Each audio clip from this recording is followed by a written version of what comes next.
ونعوذ بالله من شرور أنفسنا ومن سيئات أعمالنا من يهده الله فلا مضل له ومن يضلله فلا هادي له ونشهد أن لا إله إلا الله وحده لا شريك له ونشهد أن سيدنا وسندنا ونبينا ومولانا محمدا عبده ورسوله أما بعد فقد قال الله تبارك وتعالى في القرآن المجيد والفرقان الحميد أعوذ بالله من الشيطان الرجيم بسم الله الرحمن الرحيم ولو ترى إذ وقفوا على النار فقالوا يا ليتنا نرد ولا نكذب بآيات ربنا ونكون من المؤمنين صدق الله العظيم اللهم صل على سيدنا محمد في أول كلامنا وصل على سيدنا محمد في أوسط كلامنا وصل على سيدنا محمد في آخر وكل كلامنا معزز سامعین اکرام، میرا عزیز ساتھیوں، بزرگوں اور دوستوں، اس جمعے میں مجھے یہ عرض کرنا ہے کہ کچھ گناہ ایسے ہیں جن کے کرنے کی وجہ سے قیامت کے دن انسان افسوس کرے گا، پچھتائے گا، کاش میں ایسا کیا نہ ہوتا،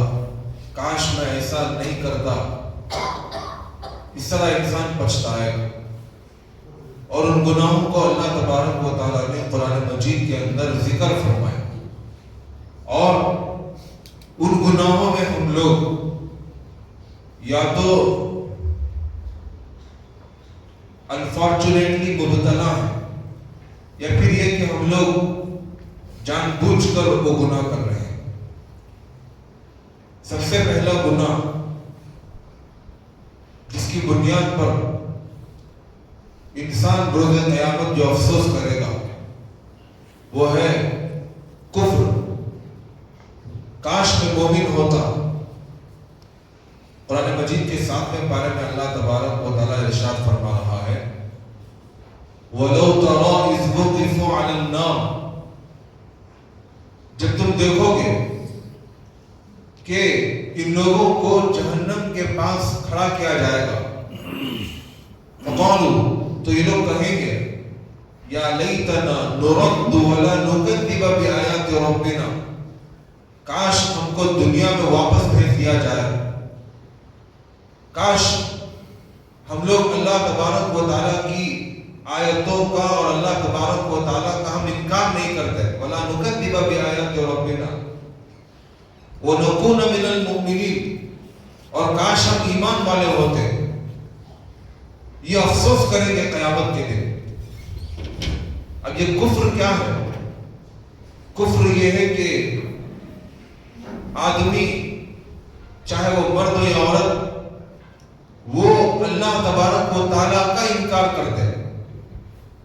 اسے کفر کہتے ہیں۔ یا تو وہ اللہ تبارک و تعالیٰ کا انکار کرے، یا اللہ کی ذات کا یا اللہ کی صفات کا انکار کرے۔ مثال کے طور پر اللہ تبارک و تعالیٰ بارش برسانے والا ہے، کوئی آدمی کہے کہ اللہ بارش نہیں برسا سکتا۔ اللہ تبارک و تعالیٰ اولاد دینے والا ہے، کوئی یہ کہے کہ اللہ اولاد نہیں دے سکتا، یہ اللہ کی صفات کا انکار ہے۔ یا پھر یہ کہ کوئی اللہ تبارک و تعالیٰ کی بھیجی ہوئی کتابوں کا انکار کرے، یا اللہ کے ملائکہ کا انکار کرے، پیغمبروں کا انکار کرے، کسی نبی کو نہیں مانے، یا پھر یہ کہ قیامت کے دن کو نہیں مانے، یا تقدیر کو نہیں مانے، یا مرنے کے بعد دوبارہ زندہ ہونے کو نہیں مانے، یا اللہ کے نبی صلی اللہ علیہ وسلم کی لائی ہوئی کتاب اور آپ علیہ السلام کے بتائے ہوئے احکامات کا انکار کرے، تو آدمی کافر ہو جاتا ہے، کفر میں آدمی مبتلا ہو جاتا ہے۔ تو جب آدمی ان کاموں کو کرے گا تو وہ دائرے ایمان سے خارج ہو جائے گا اور کافر ہو جائے گا، اور قیامت کے دن وہ افسوس کرے گا۔ اور آج جو ہمارے اس معاشرے میں کچھ پڑھے لکھے جاہل جو اپنے آپ کو یہ سمجھتے ہیں کہ میں تو بہت پڑھا لکھا ہوں، میں تو زیادہ پڑھا ہوا ہوں، میں تو ڈاکٹر ہوں، میں تو انجینئر ہوں، میں تو فلاں ہوں، فلاں ڈگری میرے پاس ہے۔ اب اس ڈگری کو لے کر کسی عالم کی رہنمائی حاصل کیے بغیر دینی کتابوں کو، چاہے وہ معتبر ہو یا معتبر نہ ہو، چاہے وہ مستند ہو یا غیر مستند ہو، کسی عالم کی لکھی ہوئی ہو یا کسی جاہل کی لکھی ہوئی ہو،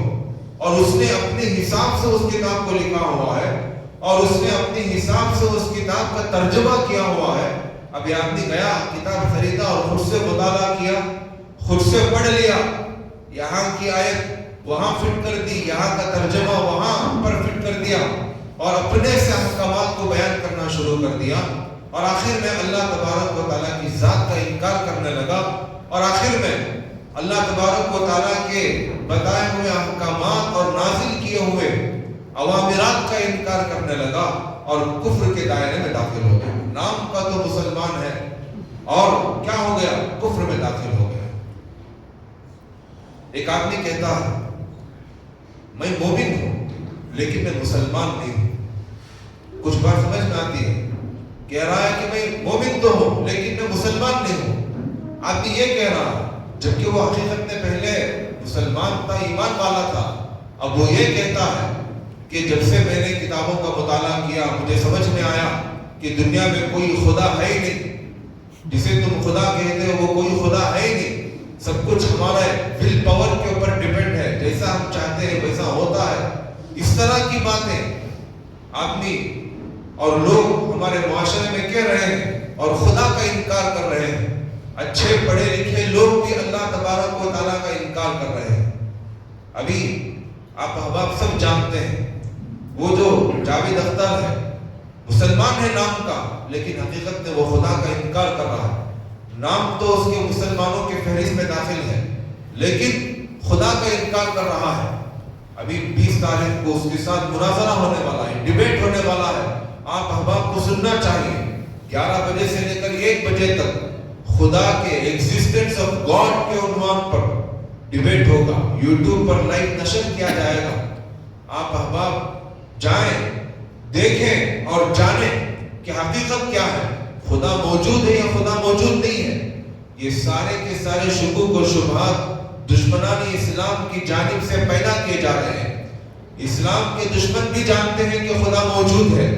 لیکن ان کی یہ تمنا ہے کہ کوئی آدمی ایمان والا نہ رہے۔ اہل یہود اور اہل نصارہ، قرآن میں اللہ تبارک و تعالیٰ نے صاف صاف اعلان کر دیا، وَدَّ كَثِيرٌ مِّنْ أَهْلِ الْكِتَابِ لَوْ يَرُدُّونَكُم مِّن بَعْدِ إِيمَانِكُمْ كُفَّارًا حَسَدًا مِّنْ عِندِ أَنفُسِهِمْ۔ یہود اور نصارہ کی یہ تمنا ہے کہ تم مسلمانوں کو وہ ایمان کی حالت سے پھیر دے، تم لوگوں کو وہ گمراہی کے راستے میں لے کر آئے۔ کیوں؟ کس بنیاد پر؟ کیا اس بنیاد پر کہ ان کے پاس علم نہیں ہے؟ کیا اس بنیاد پر کہ وہ نہیں جانتے؟ ایسا نہیں، وہ جانتے ہیں، سب کچھ جانتے ہیں۔ محمد صلی اللہ علیہ وسلم اللہ کے رسول ہے، جانتے ہیں، قرآن اللہ کی کتابیں جانتے ہیں، خدا موجود ہے جانتے ہیں، یہ اللہ ہے جانتے ہیں، لیکن ان کے اندر حسد بھرا ہوا۔ وہ اس لیے کہ محمد صلی اللہ علیہ وسلم وہ اسماعیل علیہ السلام کی اولاد سے پیدا ہوا ہے، اور ہمارے سارے انبیاء، موسیٰ علیہ السلام ہو، عیسیٰ علیہ السلام ہو، یہ سارے اسحاق علیہ السلام کی نسل سے پیدا ہوئے، بنو اسحاق ہیں۔ تو اس حسد کی بنیاد پر، تعصب کی بنیاد پر وہ یہ تمنا کرتے ہیں کہ تم لوگوں کو ایمان کی حالت سے کفر کی حالت میں پھیر دیں، اور اسی حسد کی بنیاد پر اسلامی احکامات کے اندر خدا کی ذات میں، خدا کی صفات میں شکوک اور شبہات کو پیدا کیے جا رہے ہیں، اور ہم لوگ ان کے اس تیر کا نشانہ بن کر، ان کی باتوں میں آ کر، اپنے ہی علماء سے کٹ کر، اپنے ہی بڑوں سے کٹ کر، اپنے ہی علماء کی کتابوں کا انکار کر کے، قرآن مجید کا انکار کر کے، آخر میں اللہ کا انکار کر کے کفر کے دائرے میں داخل ہو رہے ہیں۔ تو محترم دوستوں، یہ لوگ قیامت کے دن افسوس کریں گے، یا لیتنی نرد ولا نکذب بآیات ربنا، کاش ہم کو دنیا میں بھیج دیا جاتا واپس۔ اللہ کہے گا نہیں بھیجا جائے گا، ختم، ایک بار آگے تو ختم، دوبارہ لوٹنے کا، دوبارہ واپس جانے کا کوئی چانس، کوئی راستہ تمہارے پاس نہیں۔ وہ افسوس کریں گے، کاش ہم خدا کی آیتوں کا انکار نہیں کرتے، کاش ہم خدا کی ذات کا انکار نہیں کرتے، کاش ہم مسلمان ہوتے۔ یہ کہیں گے کچھ فائدہ نہیں ہوگا۔ محترم دوستوں، کفر بہت بڑا گناہ ہے۔ ہم کو چاہیے کہ ہم اپنے اندر خوف پیدا کریں، ڈر پیدا کریں، اللہ تبارک و تعالیٰ کے عذابات کو سامنے رکھیں، اپنے علم پر غرور نہ کریں، اپنے پڑے ہوئے کچھ چھوٹے موٹے معلومات پر، اپنے پاس موجود نالج پر غرور اور گھمنڈ نہ کریں۔ کچھ لوگ ہیں عربی نہیں جانتے، کچھ لوگ ہیں وہ تو کچھ نہیں جانتے، عربی کا علم بھی نہیں جانتے۔ اب کوئی آدمی کچھ کہے یا پھر وہ کسی کتاب میں اردو ترجمہ پڑھ لے، اب اس اردو ترجمے کے اوپر فخر کریں گے کہ بھئی میں تو حدیث پڑھ لیا، میں تو بخاری شریف پڑھ لیا، میں پتہ نہیں وہ کیا پڑھ لیا، قرآن کا ترجمہ پڑھ لیا۔ اب غرور، اب جو آدمی ترجمہ کیا، پتہ نہیں کہ اس نے ہو بہو اس عربی عبارت کا ترجمہ نقل کیا ہو یا نقل نہ کیا ہو، یہ اپنی طرف سے، اپنی سوچ کے اعتبار سے، اپنی مینٹالٹی کے اعتبار سے وہ ترجمہ کیا ہوگا۔ اب ہم اس سے پڑھ کر فخر کر رہے ہیں کہ بھئی فلاں حدیث کو جان لیا، میں فلاں چیز کو جان لیا، جبکہ حقیقت میں وہ غلط سمجھا ہوا ہوتا ہے، جبکہ حقیقت میں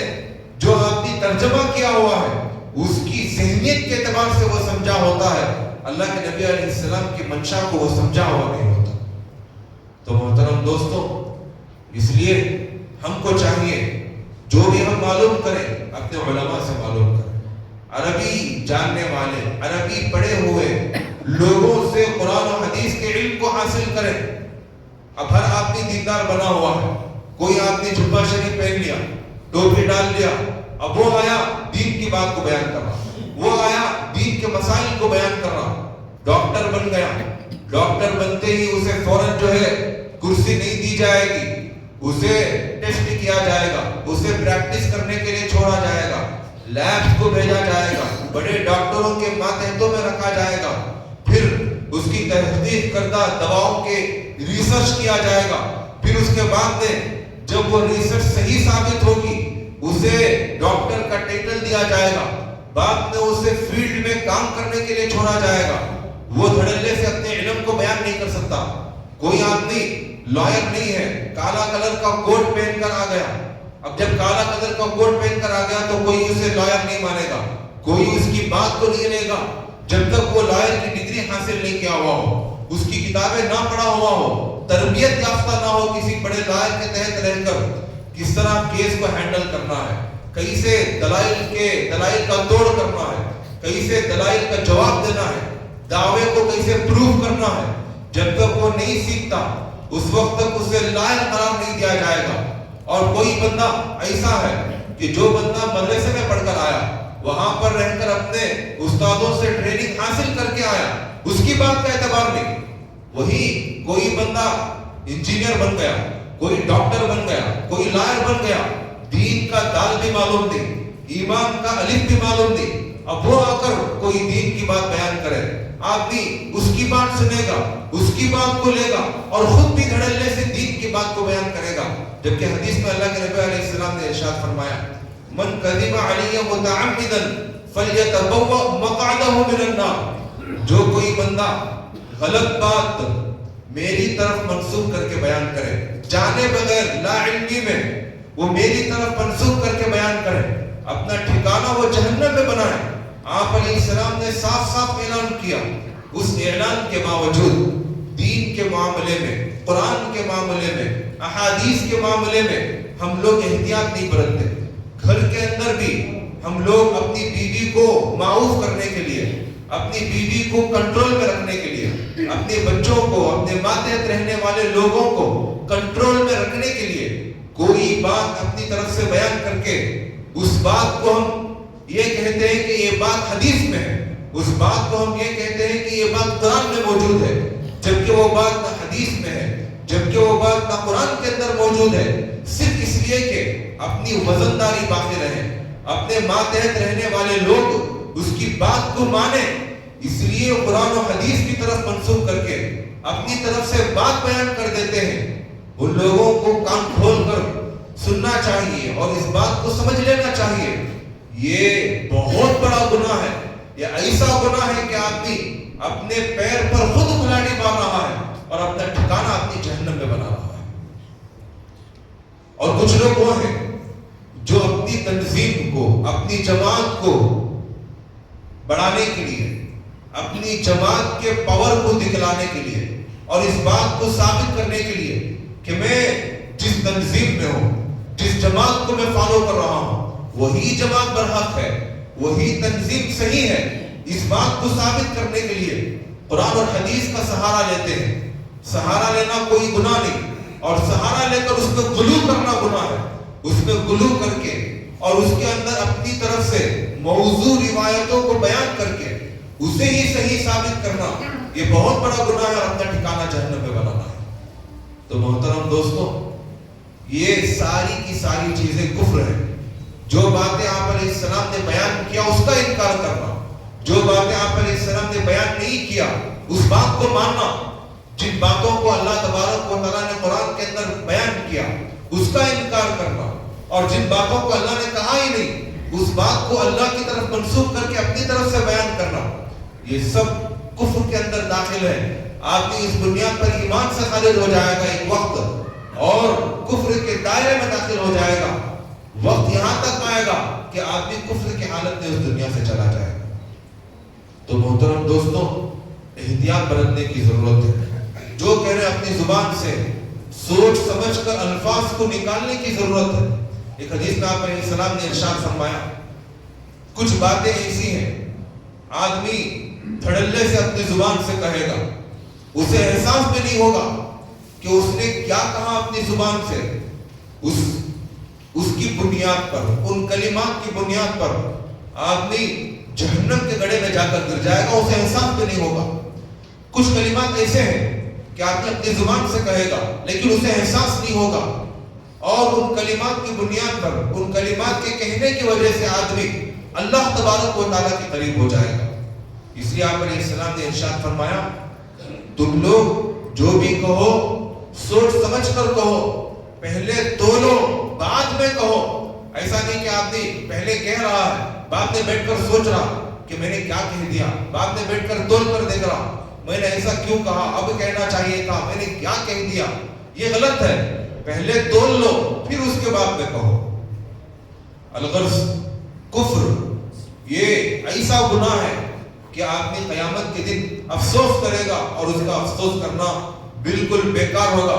دنیا میں اگر آدمی افسوس کرے گا، ممکن ہے کہ فیوچر میں آدمی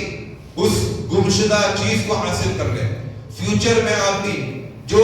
کام اس سے نکل گیا اس کام کو دوبارہ وہ کر لے۔ دنیا کے اندر تو ممکن ہے، افسوس کرنے کے بعد اسے ریکور کرنا دنیا کے اندر ممکن، لیکن آخرت میں افسوس رہ جائے گا۔ ریکور کرنا چاہے گا آدمی تو ریکور نہیں کر پائے گا۔ کفر کا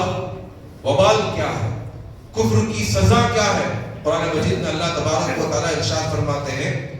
فَاتَّقُوا النَّارَ الَّتِي وَقُودُهَا النَّاسُ وَالْحِجَارَةُ أُعِدَّتْ لِلْكَافِرِينَ، اس آگ سے ڈرو جس آگ کا ایندھن پتھر اور لوگ ہوں گے۔ دنیا کے اندر ہم لوگوں کو اگر آگ جلانا ہے تو ہم لوگ کیا کرتے ہیں؟ لکڑی کو لا کر ڈالتے ہیں، یا پھر ہم نے گیس بنا لیا، گوبر گیس ہم نے بنایا، یا پھر یہ کہ ہم لوگ جو ہے پیٹرول ڈال کر اس آگ کو جلاتے ہیں، یا پھر یہ کہ تیل کو استعمال کرتے ہیں۔ مختلف چیزیں دنیا کے اندر آگ کو بھڑکانے کے لیے، آگ کو جلانے کے لیے ہم لوگ استعمال کرتے ہیں، لیکن جہنم کا ایندھن کیا ہے؟ جہنم کے اندر لکڑی نہیں ہے، جہنم کے اندر کوئی پیٹرول نہیں ہے، جہنم کے اندر کوئی تیل نہیں ہے، جہنم کا ایندھن یہ کافر لوگ ہیں، اللہ کے احکامات کا انکار کرنے والے، اللہ کے رسول صلی اللہ علیہ وسلم کا انکار کرنے والے لوگ اور پتھر، یہ جہنم کے ایندھن ہوں گے۔ جہنم کا ایندھن دنیا کے ایندھن کی طرح نہیں ہے، تو اس لیے ڈرنے کی ضرورت ہے، اس آگ سے ڈرنے کی ضرورت، خوف کھانے کی ضرورت، احتیاط والی زندگی برتنے کی ضرورت ہے۔ ایک دوسرے کا اللہ تبارک و تعالیٰ ارشاد فرماتے ہیں، ان اللہ جامع المنافقین والکافرین فی جہنم جميعا، کہ اللہ تبارک و تعالیٰ کافروں کو اور منافقوں کو جو سامنے ایک میرے پاس آیا، علماء کے پاس آیا، دیندار لوگوں کے پاس آیا تو دین کی بات کرے گا کہ بھئی ایسا ہے ویسا، ہم کو ایسا نہیں کرنا چاہیے، بڑی دین کی باتیں کرے گا۔ اب وہاں سے نکل کر اپنے دوستوں کی محفل میں جائے گا، فاسقوں کے پاس جائے گا، فجار کے پاس جائے گا، اب وہاں جا کر پکچر کی بات کرے گا، فلم کی بات کرے گا، گانے گائے گا، ناچے گا، جوا کھیلے گا، شراب پیے گا، نشہ لے گا، سگریٹ نوشی کرے گا، گٹکا کھائے گا، تمام غیر غلط کام کرے گا، لیکن نیک لوگوں کے پاس آئے گا تو اپنے آپ کو ایسا دکھائے گا، ایسا دیندار بنا کر پیش کرے گا کہ بھائی یہ تو جو ہے فرشتے کا بھائی ہے، یہ تو ملائکہ کی نسل سے تعلق رکھنے والا ہے، ایسا اپنے آپ کو بنا کر پیش کرے گا۔ اللہ کہہ رہا ہے یہ آدمی منافق ہے، یہاں پر آیا تو ایک گروہ، وہاں پر گیا تو ایک گروہ، ایسا آدمی کو نہیں ہونا چاہیے۔ آدمی کی زندگی کی کتاب کھلی ہونا چاہیے، سامنے جیسا ہے پیچھے بھی اس کو ویسا رہنا چاہیے۔ نیک لوگوں کے ساتھ جس رویے سے ملاقات کیا، برے لوگوں سے مل رہا ان سے بھی وہی رویہ ہونا چاہیے۔ دوستوں کے ساتھ ایک رویہ، دشمنوں کے ساتھ ایک رویہ، یہ منافقت کی علامت ہے۔ اس علامت سے بچنا ہمارے لیے، اس بیماری سے بچنا ہمارے لیے بہت ضروری ہے۔ آج ہمارے معاشرے میں ہر فرد کے اندر یہ بیماری ہے۔ مثال کے طور پر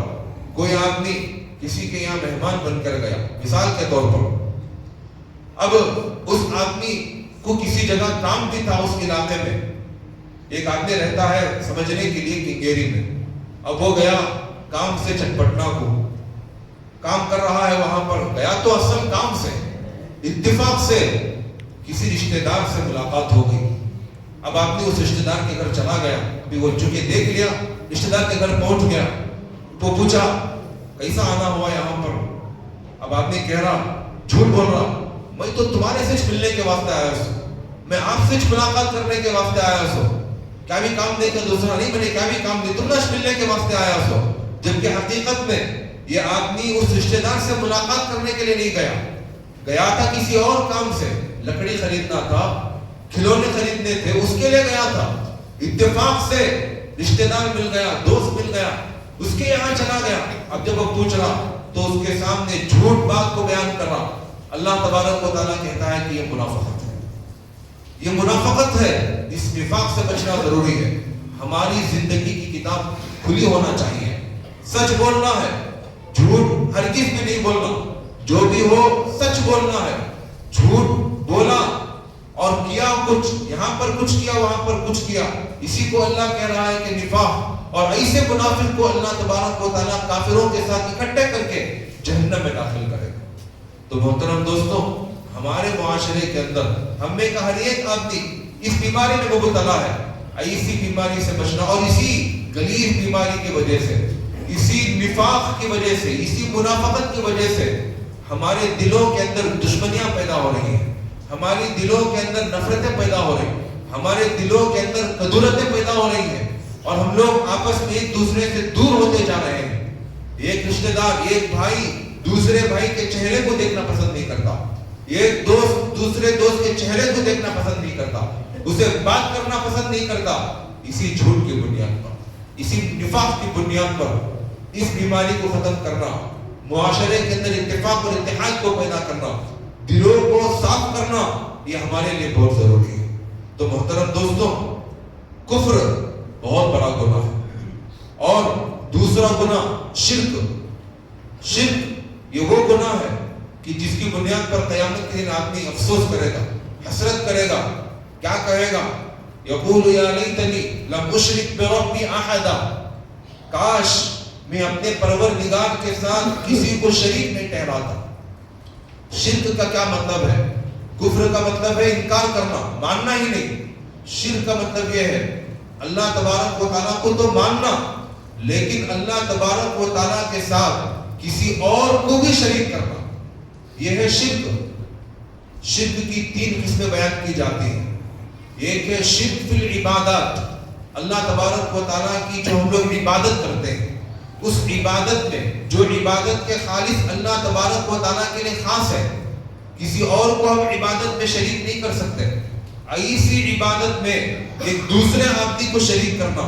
یہ ہے شرک فی العبادت۔ مثال کے طور پر دعا مانگنا، دعا صرف اللہ تبارک و تعالیٰ سے ہم لوگ مانگ سکتے ہیں،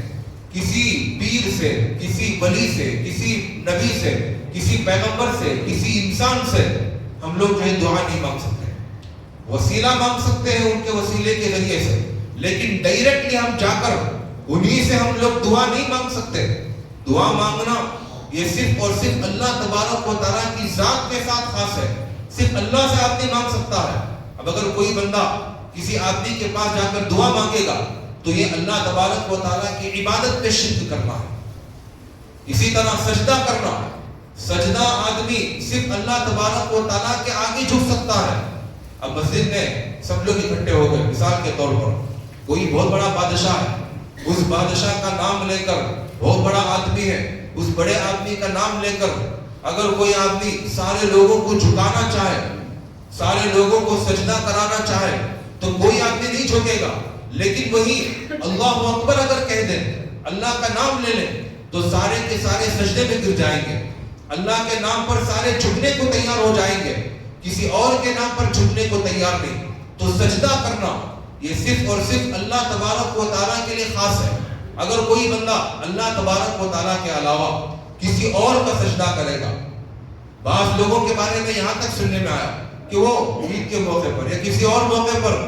والدین کا سجدہ کرتے ہیں، وہ جو ہے کسی پیر کے سامنے جا کر لمبا لمبا سو جاتے ہیں، سجدہ کرتے ہیں۔ یہ سب کچھ شرک فی العبادت، اللہ تبارک و تعالیٰ کی عبادت میں جو اس کے لیے خاص ہے اس کے اندر شرک کرنا بہت بڑا گناہ۔ قیامت کے دن آدمی افسوس کرے گا، کاش میں اللہ کی ذات میں کسی کو شریک نہ کیا ہوتا۔ قربانی دیتے ہیں، قربانی یہ اللہ تبارک و تعالیٰ کے نام سے ہی دینا چاہیے، اللہ تبارک و تعالیٰ کے نام سے۔ جس آدمی کی طرف سے قربانی ادا کی جا رہی ہے اس آدمی کی طرف سے، اس آدمی کے نام، مثال کے طور پر میں قربانی دے رہا ہوں، اب جب میں جانور کو ذبح کرتا ہوں تو میں کیا کہتا ہوں؟ بسم اللہ الرحمن الرحیم، اللہ کے نام سے، کس کی طرف سے؟ میری طرف سے۔ یہ تو جائز ہے، یہ تو شرک نہیں۔ اب اگر کوئی بندہ ڈائریکٹ کہے کہ میں جو ہے فلاں کے نام سے یہ میں ذبح کر رہا ہوں، میں فلاں پیغمبر کے نام سے، میں فلاں ولی کے نام سے میں ذبح کر رہا ہوں، تب تو پھر یہ شرک ہو جائے گا۔ قربانی فلاں کی طرف سے ادا کی جا سکتی ہے لیکن فلاں کے نام سے ادا نہیں کی جا سکتی، یہ شرک فی العبادت۔ تو شرک کی پہلی قسم شرک فی العبادت۔ شرک کی دوسری قسم شرک فی ذات، اللہ تبارک و تعالیٰ کی ذات میں ہی ایک دوسرے آدمی کو شریک کرنا۔ مثال کے طور پر مشرکین وہ جو ہے اللہ تبارک و تعالیٰ کی ذات میں اوروں کو شریک کرتے ہیں، وہ یہ کہتے ہیں کہ فلاں خدا بارش برساتا ہے، فلاں خدا وہ زندگی دیتا ہے، فلاں خدا وہ موت دیتا ہے۔ تو اللہ تبارک و تعالیٰ کی ذات میں ہی اوروں کو شریک کر رہے ہیں، تو یہ شرک فی الذات۔ مجوسی وہ 2 خدا مانتے ہیں، یہ خدا خیر کا، یہ خدا شر کا، یہ اللہ تبارک و تعالیٰ کی ذات میں شرک ہے، یہ بھی بہت بڑا گناہ ہے۔ ایک ہی اللہ ہے، ایک ہی خدا ہے، وہ ایک ہی خدا زندگی دیتا ہے، وہ ایک ہی خدا موت دیتا ہے، وہ ایک ہی خدا خیر کو بھی پیدا کرتا ہے، وہ ایک ہی خدا شر کو بھی پیدا کرتا ہے، ہر چیز کو وہ ایک ہی خدا کرتا ہے۔ یہ عقیدہ ہمارا ہونا چاہیے۔ اب اگر کوئی بندہ ان چیزوں کو ڈیوائڈ کرے، مختلف خداؤں میں تقسیم کرے، تو یہ اللہ تبارک و تعالیٰ کی ذات میں شرک ہے، جو کہ بہت بڑا گناہ ہے۔ اور تیسری قسم شرک کی شرک فی صفات، اللہ تبارک و تعالیٰ کی صفت میں کسی اور کو شریک کرنا۔ مثال کے طور پر اللہ تبارک و تعالیٰ کی قدرت میں کسی اور کو شریک کرنا، یعنی کوئی آدمی یہ کہے کہ اللہ تبارک و تعالیٰ اولاد دینے پر قادر نہیں ہے، اللہ کسی کو بچے نہیں دے سکتا، فلاں آدمی بچے دے سکتا ہے، فلاں آدمی کے پاس جائیں گے، وہاں جا کر منت مانگ کر آ جائیں گے تو فلاں آدمی ہم کو بچہ دے گا. یہ اللہ کی قدرت میں، اللہ کی صفت میں کسی اور کو شریک کرنا جو کہ بہت بڑا گناہ ہے. اسی طرح سمع اور بصر میں کسی اور کو شریک کرنا، یعنی اللہ تبارک و تعالیٰ کی ذات وہ ہے جو قریب کا بھی سنتا ہے، دور کا بھی سنتا ہے. قریب کو بھی اللہ تبارک و تعالیٰ دیکھتا ہے، دور کو بھی اللہ تبارک و تعالیٰ دیکھتا ہے. اب اگر کوئی آدمی یہ کہے کہ اللہ تبارک و تعالیٰ کے ساتھ ساتھ فلاں آدمی بھی وہ ہمارے تمام احوال کو جانتا ہے، ہمارے تمام کاموں کو دیکھتا ہے، ہماری ہر راز اور کھلم کھلا کہی ہوئی بات کو سنتا ہے، تب تو پھر یہ اللہ تبارک و تعالیٰ کی اس صفت میں شریک کرنا، علم، صفت علم میں شریک کرنا. اللہ تبارک و تعالیٰ کی ذات ہی اسی ذات ہے جو غیب کو بھی جانتی ہے، جو حاضر کو بھی جانتی ہے، ماضی کو بھی اللہ تبارک و تعالیٰ جانتا ہے، مستقبل کو بھی اللہ تبارک و تعالیٰ جانتا ہے. اس جاننے والی صفت میں اگر ہم کسی اور کو شریک کریں گے تب تو پھر یہ شرک صفت اللہ تبارک و تعالیٰ کے علم میں کسی اور کو شریک کرنا جو کہ بہت بڑا گناہ ہے. ایسے شرک کے بارے میں اللہ تبارک و تعالیٰ قرآن کے اندر کہتا ہے ان اللہ لا یغفر ان یشرک بہ ویغفر ما دون ذلک لمن یشاء، کہ اللہ تبارک و تعالیٰ شرک کے علاوہ تمام گناہوں کو، کوئی آدمی زنا کیا، کوئی آدمی جھوٹ بولا، دھوکہ دیا، حسد کیا، کسی کو قتل کر دیا، تمام گناہوں کو اللہ تبارک و تعالیٰ معاف کر دے گا، لیکن شرک والے گناہوں کو اللہ تبارک و تعالیٰ ہرگز بھی معاف نہیں کرے گا. ایک اور جگہ اللہ تبارک و تعالیٰ ارشاد فرماتا ہے وَلَوْ أَشْرَكُوا لَحَبِطَ عَنْهُمْ مَا كَانُوا يَعْمَلُونَ. اگر کوئی بندہ شرک کرتا ہے، چاہے وہ اللہ کی عبادت میں ہو، چاہے وہ اللہ کی ذات میں ہو، چاہے وہ اللہ کی صفت میں ہو، کسی میں بھی اگر وہ شرک کرے گا تب تو پھر اللہ تبارک و تعالیٰ اس کے سارے اعمال کو تباہ و برباد کر دے گا. اس کا حج ختم ہو جائے گا، اس کا عمرہ ختم ہو جائے گا، اس کے روزے ختم ہو جائیں گے، اس کی عبادتیں ختم ہو جائیں گی، اس کے تمام نیک کام جن کاموں کی بنیاد پر اسے ثواب ملتا تھا وہ سارے کے سارے نیک کام تباہ و برباد ہو جائیں گے. پھر جب تک آدمی توبہ کر کے اسلام میں داخل نہیں ہو جائے گا اس وقت تک وہ آدمی شرک میں مبتلا ہوگا. نیک کام کرے گا، ختم ہو جائیں گے، اس کے نیکیاں ختم ہو جائیں گی، اور اگر اسی حالت میں مر کر چلا گیا تو ہمیشہ ہمیشہ کی جہنم میں چلا جائے گا. تو محترم دوستو، ہمیں کتنے لوگ ایسے ہوں گے جو ان چیزوں میں انجانے میں، جان کر نہیں، انجانے کے اعتبار سے، نہیں جاننے کی بنیاد پر، معلوم نہیں ہونے کی بنیاد پر ایسے شرک میں مبتلا ہے اور ہم لوگ اسے عبادت سمجھ رہے ہیں. جب کوئی بندہ کسی کام کو، غلط کام کو، شرک کو عبادت سمجھ کر کرے گا تو وہ توبہ کہاں سے کرے گا؟ شیطان کا مقصد یہی ہے، شیطان کی چال یہی ہے کہ میں آدمی کو شرک میں مبتلا کروں اور اسے یہ دکھاؤں کہ بھئی یہ عبادت ہے. جب آدمی عبادت سمجھ کر شرک کرے گا تو توبہ نہیں کرے گا، جب توبہ نہیں کرے گا تو شرک کی حالت میں، کفر کی حالت میں دنیا سے جائے گا. جب کفر کی حالت میں دنیا سے جائے گا تو ہمیشہ ہمیشہ کی جہنم میں اس کا ٹھکانہ بن جائے گا. تو محترم دوستو، ایمانیات میں، عقائد میں احتیاط کرنا، ایمانیات میں، عقائد میں مضبوط رہنا، اس کے اندر کسی طرح کی آمیزش نہیں کرنا، یہ ہمارے لیے بہت ضروری ہے. اللہ کی ذات میں کسی کو شریک نہیں کرنا، اللہ کی صفت میں کسی کو شریک نہیں ٹھہرانا. سب کچھ کرنے دھرنے والا، سب کچھ وہ اللہ تبارک و تعالیٰ ہی کرتا ہے، اسی کی قدرت میں سب کچھ ہے، یہ عقیدہ ہمارا ہونا. ہاں، اللہ تبارک و تعالیٰ کسی کی دعاؤں کے صدقے طفیل، ہاں اللہ تبارک و تعالیٰ کسی نیک لوگوں، نیک آدمیوں کے وسیلے کے صدقے طفیل، اصحاب بدر کے صدقے طفیل، نبیوں کے صدقے طفیل ہمارے ساتھ خیر کا معاملہ کریں، یہ تو ٹھیک ہے، لیکن انہی کو، نبی کو ہی، صحابہ کو ہی، کسی ولی کو ہی تمام طرح کی قوت دینا، جو قوت ہم اللہ تبارک و تعالیٰ کو مانتے ہیں، اس طرح کی قوت ان کو ثابت کرنا اور ان کو یہ کہنا کہ بھی تمہارے اندر یہ صفت ہے، یہ شرک ہے، یہ کفر ہے،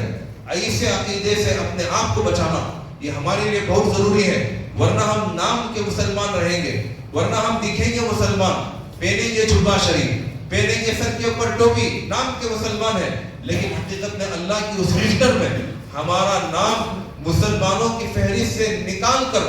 کفر کی فہرست میں، کافروں کی فہرست میں اللہ تبارک و تعالیٰ ایڈ کر دیا ہوگا۔ تو محترم دوستوں، یہ 2 گناہ میں نے بیان کیے، اور بھی 7 گناہ ہیں جو قرآن کے اندر موجود ہیں، جن کی بنیاد پر آدمی قیامت میں افسوس کرے گا۔ انشاءاللہ آئندہ جمعہ وہ آپ احباب کے سامنے بیان کی جائیں گے۔ اللہ سے دعا ہے کہ اللہ تبارک و تعالیٰ ہم تمام کو کفر سے، شرک سے حفاظت فرمائے، ہمارے عقائد کو اللہ تبارک و تعالیٰ مضبوط بنائے۔ اللہ تبارک و تعالیٰ ہر طرح کی باطل قوتوں سے، ہر طرح کے کفر طاقتوں سے اللہ تبارک و تعالیٰ ہماری حفاظت عطا فرمائے۔ آمین وآخر دعوانا الحمدللہ رب العالمین۔ جو